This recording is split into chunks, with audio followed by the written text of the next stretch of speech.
శుభోదయం. Global బెతేనియా Calvary ministry తరపున ఈ పునరుద్ధానిక దినం యందు మరొకసారి మీ అందరితో కూడా కలుసుకుని దేవుని యొక్క పరిశుద్ధమైన మాటలు ధ్యానించుటకును దేవుడు నాకు ఇచ్చిన మధురమైన అవకాశాన్ని బట్టి దేవునికి ప్రత్యేకమైన వందనాలు తెలియచేస్తూ ఉంటున్నాను. ఈరోజు కూడా పరిశుద్ధమైన వేద గ్రంథంలో నుండి మరి యొక్క చక్కటి మాటను చదువుకుందాం.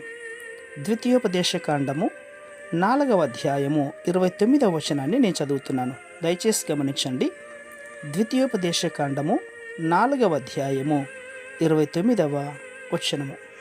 అయితే అక్కడ నుండి నీ దేవుడైన యెహోవాను మీరు వెతికిన ఎడల నీ పూర్ణ హృదయముతోనూ నీ పూర్ణ ఆత్మతోనూ వెతికినప్పుడు ఆయన నీకు ప్రత్యక్షమగును. దేవునికి స్తోత్రం కలుగునుగాక.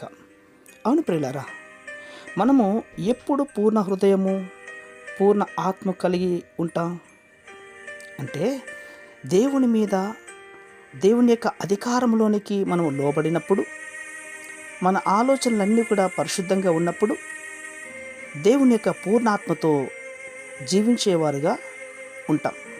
అవును, ఒకవేళ మన ప్రవర్తనలో ఏదైనా లోపాలు ఉన్నట్లయితే గనుక, తేడాలు ఉన్నట్లయితే గనుక, ఆయన అధికారములకు ఒప్పుకోకపోయినట్లయితే గనుక మన ప్రార్థనలో తేడా ఉంది అని గమనించాలి.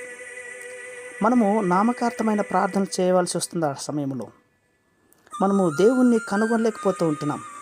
అవును, మనము పూర్ణ హృదయముతో ఆయన్ను వెతికినప్పుడు ఆయన మనకు ప్రత్యక్షమవుతాడు ప్రియులారా. ఇందుని బట్టి మనము దేవుని యొక్క అధికారములకు అన్ని విషయంలో ఒప్పుకున్నప్పుడు మనము పూర్ణ హృదయముతో ఆయన్ని కనుగొని ఆయన చేసే అన్ని ఉపకారములలో మనము విజయోత్సవంలోనికి ముందుకెళ్తాం. కాబట్టి ఈ పునరుద్ధానిక దినములో దేవుణ్ణి ఆరాధించాల్సినటువంటి ఈ దినములో మనమందరం కూడా ఆయన అధికారంలోనికి మనం లోబడిన వారుగా ఉండాలి. నా ప్రియ సహోదర సహోదరులారా, సమయము చాలా విలువైనటువంటిది.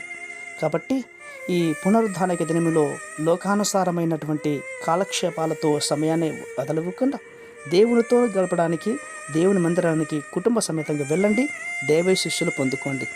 పరిశుద్ధమైనటువంటి మా ప్రియ పరలోకపు తండ్రి, నిజమైన ఆయన తండ్రి, పూర్ణాత్మతో పూర్ణ హృదయంతో నిన్ను సేవించే మనసు కలిగిన వారికి మీరు ప్రత్యక్షమవుతారని వాక్యం సెలవిస్తోంది. ఈ మాటలు వింటున్న బిడ్డలందరూ కూడా ఈ క్షణంలోనే సిద్ధపడి మందిరానికి వెళ్ళే మీ ఆశీస్సులు పొందుకునే బిడ్డలుగా మారుస్తున్నందుకే స్తోత్రాలు అర్పించుకుంటూ చిన్న ప్రార్థనను మా రక్షకుని యేసయ్య బట్టి అడిగి వేడుకొని పొందుతున్నాం మా తండ్రి.